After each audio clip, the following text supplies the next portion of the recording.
كانت جالبريس شوفان محمود سكرتيرية كتيا قطابيان ولوان ديمقراطا كردستان ام بحسكين كو ديال مدى كاك شوفان تو جلا بخيراتي خوش حالين ديال مدانه ودست خوشي بو في حالماتي بس كدابزانين حالماتاوا چل خود گرت پلانوا چنا خالين سرکین کو هین جواکی هشیار کن برو پروبونا ماده نوجبه زۆر سپاس کاک ژوان سپاس بۆم دەرفەتە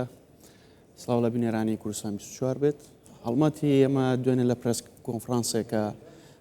ڕامانگەیاند و ئەمڕۆ یەکەم ڕۆژی دەستپێکردنی هەڵمەتەکەیە بە پێوەی 26 ڕۆژی بەرەنگاربوونەوەی مادەی هۆشبەرە هەڵمەتەکەی ئێمە خۆی لە سەدان هەزار ئاگانامە یاخود فلایەری هۆشیاری بڵاو دەکرێتەوە بە سەرجەم قەزا و شار و ناحیەکاندا هەر لە زاخ و هەتاک و دەکاتە خانەقین ئەم هەڵمەتە بەردەوامی هەیە بەڵام ئەمڕۆ یەکەم ڕۆژی دەستپێکردنی هەڵمەتەکەی کە دەبێت 100 هزار ئاگانامە ئەمڕۆ بڵاو بێتەوە بە سەرانسەری کوردستاندا عالیه سوشیال میدیا چونکی نو که گنج زیادت ناف سوشیال میدیا ایده بله اما رنگ جی او درگاه که گله که مترسی دار بد اوید مادن هجبر بازرگانی پید کنو توشی گنجاب کنه پریکا سوشیال میدیا بد حتی چرا دوا خول بابت سوشیال میدیا ایده اف هشیار کردن زیادتر سوشیال میدیا جی بالا بن یکسر بگهت گنجی تەنها بابەتەکە ئەوەی کەم ڕۆ بۆ بەڕێستانم عرض کرد بریتیە لەو ئاگانامەیە کە هەر ئاگانامەیەک دەکاتە قوتابیەک لاوێک گەنجێک هەر کەسێک لە هەرێمی کوردستانە لەو شوێنەی کە لێیەتی بۆی شرۆڤە دەکرێت شی دەکرێتەوە کە ئایا مەترسی ئەم پەتایە چەندە ئەمە قۆناغی یەکەم تەنها بەرکەوتەی ڕاستەوخۆییە بابەتی سوۆشیال میدیا و پرۆسەیەکە کە بەردەوامی هەیە بەڵێ بە هەمان شێوە لە هەموو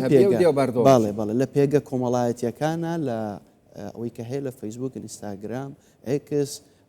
تیکتۆک بەردەوامی لەوێشە کار لەسەر ئەوە دەکەین بێزگەلەوە هەر لە ماوەی چەند ڕۆژی ڕابردووە و لە دوێنێ و پێرەوانێ چەندین ڤیددیۆ و ئاگانامە لە ناو ماڵپەڕەکان و پێگە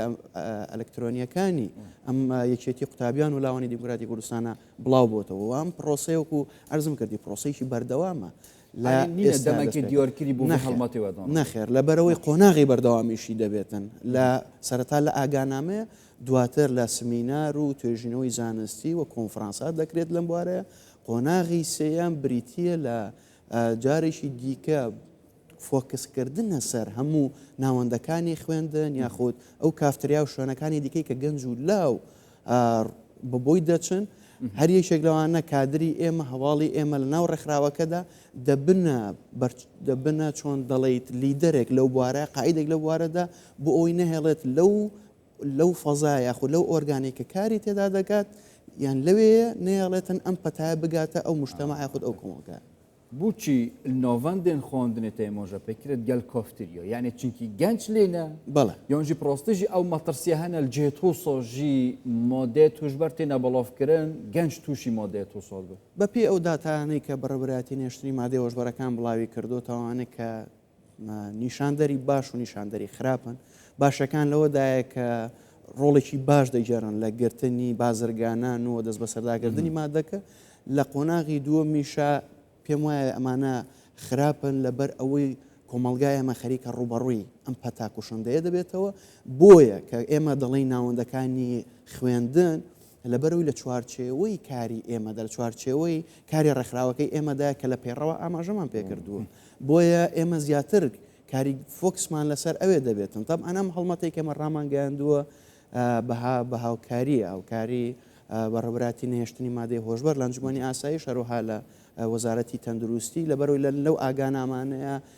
باسی زیانەکانی تەندروستی دەکرێت باسی زیانە کۆمەڵایەتیەکان دەکرێت باسی زیانەکانی ئاسایشی و پاراستنی هەرێمی کوردستان دەکرێت لە خاڵێکی کەشە باز لە خۆپارێزیەکە دەکرێت چۆن خۆمان پارێزین و دوورکەین لەم پاشە مادام خۆ پارێزیتە بەحەسکردن و دەستگەین حکوومەت گەلوەنە یعنی کەسێت شارەزاد گەلوەنە بۆ vê هەڵمەتی یانجی گەنجێن خۆبەخش کۆتنا ڕێکخراوێدانە وان نامیلکە ئەوان پرۆشۆڵە بەڵاوکەن زانیاریال دیف زانیارین کووانە وەرگرتین کادرەکانی ئێمە چەندین ڕۆژە لەسەر ئەو بابەتەوە باشی دەخوێنەوە شارەزایی تەواویان هەیە سەردانی بەڕێبەراتەکانمان کرد سەردانی وەزارەتمان کردووە و ئەوانە هەمووی زانیاری تەواویان پێ هەیە بۆ ئەوەی گەنجێک یاخود لاوێ قوتابیەک پێ بڵین کە ئەم پەتایە بەم شێوازە کوشندەیە مەترسی لەسەر خۆت و خێزان و کۆمەڵگا وڵاتەکەت هەیە زين بحسكرنا في بابتي بخوجي رنجة بشوية كي نراستا خوبة بتاع ركلام بوام بابتي تصيد مترسيدار يعني اما وحشة كي جهانية طيب تيجي سرگنجا شیره که دوسره هم هشیار کرنه هم جی رنگ خدای نکد کسک نه شرازا بود ببتر رکلام بوی بابت یعنی رنگ خو آخفنامه جینو که حساوله بید هینچوا وان زانیاریا وان هشیار کرنه بلافت کن همیش عالیه هشیار کرنه و نببتا هاندرک بو گنجه که چجارا ندید بود بیشتر و چه هنده بحث کن کایش دا بچم سحکمه اوه و مطرسی داره هینچوا وی بابتی بکارت اینه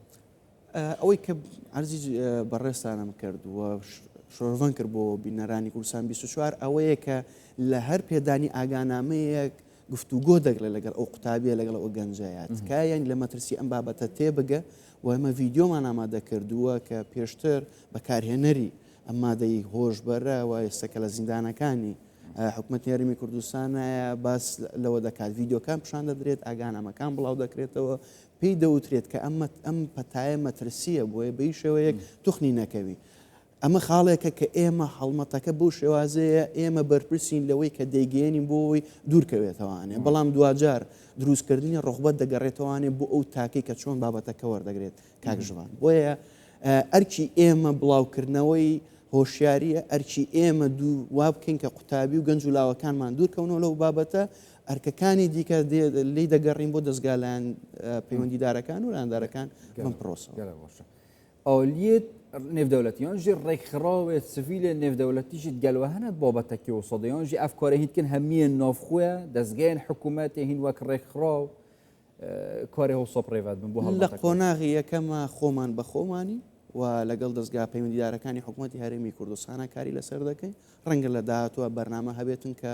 هەموو ڕێکخراوە نێودەوڵەتیەکانی موعنی بەم بابەتە بینینە ناو پرۆسەکەی خۆمانەوە و بەشداری پێ گەلە جارە وەختێ بەحسی ئامارە تێتەکردن مرۆڤ شوک بێت ڕەنگە یەکیژی مەسەلەن شارەزایی بەردەوام زانیاریە وەرنەگرت وەکیل دەفمەژی بێژن فشە پێ بێت یعنی نەڕاستە ئەفهەمی مادێ توش بەر بڵاو ببین ناف خێزانە خودا من هاژێنە بێت ناف کەسوکارێت خودا من هاژێنە بێت حتا چڕا دەدوێت گەنج و ماڵبات یا هەشیار بێت چونکە ڕەنگە کەسێکی نزیکی مرۆڤیژی تووشی مادەیە توش بەر بەس خۆت ڤەشێرت سەر دیار ناکرد چاوە ئەم هەمی پێک بەهاری کار بین چونکە پڕاستیژی ئەف مەترسیە یا جدیە نە هەمان ژمارەیەکن ها کەزەی تێنە بەڵاوکردن نەدڕاست بن کاک ژوان ئەگەر